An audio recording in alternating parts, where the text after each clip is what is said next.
हमारे अंदर इच्छा शक्ति है, कुछ कर गुजरने की हम चाहत रखते हैं और उसके साथ एफर्ट्स करते हैं।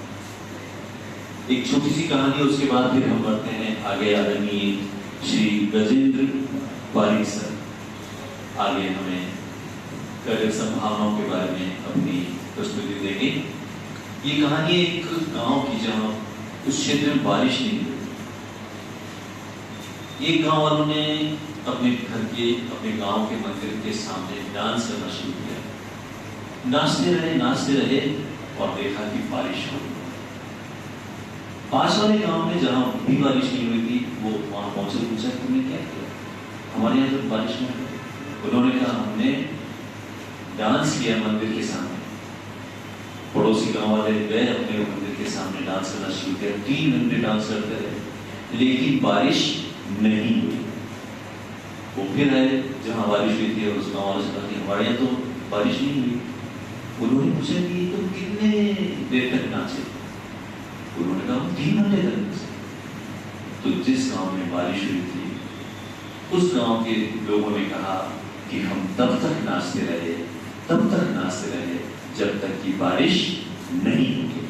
यानी आप तब तक कोशिश करते रहेंगे जब तक कि आप कामयाब नहीं हो जाते हैं, तब आपको कामयाबी मिलेगी।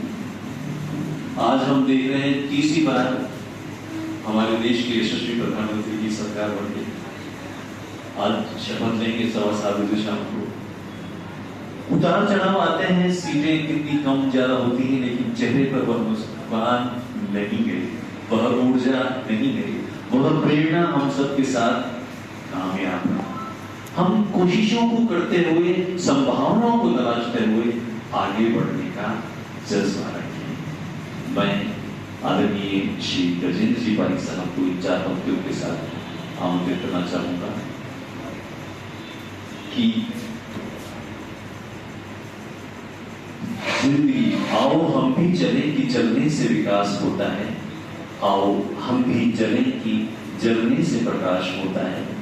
पशुओं की तरह खाना पीना सोना तो जिंदगी नहीं, तप की भट्टी में जल रही व्यक्ति इतिहास होता है। आइए तालियों के साथ आमंत्रित करते हैं। थैंक यू सो मच समाधि मंच और ब्रह्मांड समाज के जितने अधिकारी हैं, उन सभी को नमस्कार। मेरा नाम गजेंद्र पारिक है और लास्ट 28 ईयर्स से मैं इंग्लिश पढ़ा रहा हूँ, कॉम्पिटिशन क्लासेस ले रहा हूँ। इस मंच के थ्रू सबसे पहले तो थैंक यू कहूँगा कि आपने इनिशिएट किया। कई बार हम जाते हैं सेमिनार में और मेरे यहाँ पर बहुत सारे फ्रेंड्स हैं जो सेमिनार में आए हैं, कई बार उनको थोड़ी सी हताशा भी होती है, लेकिन कई बार वो ऐसा सोचते थे कि स्टेप लिया तो सही। तो आपने सबसे पहला स्टेप किया है। आज कुछ बच्चे हैं, उसके बाद नेक्स्ट स्टेप आएगा तो हो सकता है हमारे पास 40 से 50 हो, उसके बाद हो सकता है कि हम 2-2.5 हज़ार में पहुंच जाए।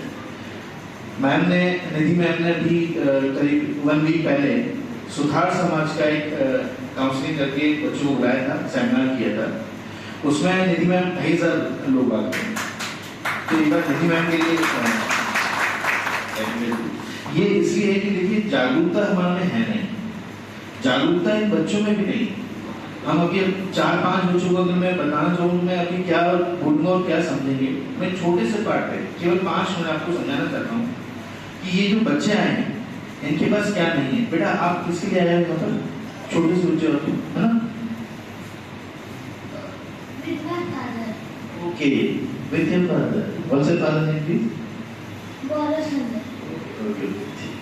तो ये बच्चे जो आए हैं, मैं इन बच्चों से ये पूछना चाह रहा हूँ कि बेटा यहाँ पर इतने सारे लोग बात कर रहे हैं, आपके पास आपने साइंस लिया है ना?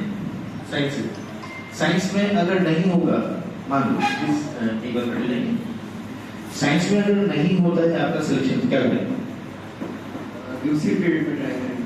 कौन सी फील्ड में? वैसे तो मेरा सब्जेक्ट छोड़ने का कोई इरादा नहीं, फिर तो इंजीनियरिंग के अलावा दूसरी भी चीजें होती है। Apart from engineering, if you are not being able to select it, तो आप क्या करेंगे? दूसरे competition exam, of course engineering में भी जेईई के अलावा बहुत से एग्जाम होते हैं। Thank you. देखिए हमारा मुद्दा क्या है कि हमारे पास प्लान भी है, हमने अभी तक सोचा नहीं कि मैं सोच रहा हूँ, अभी सोचा नहीं। तो बेसिक नीड है हमारी प्लानिंग।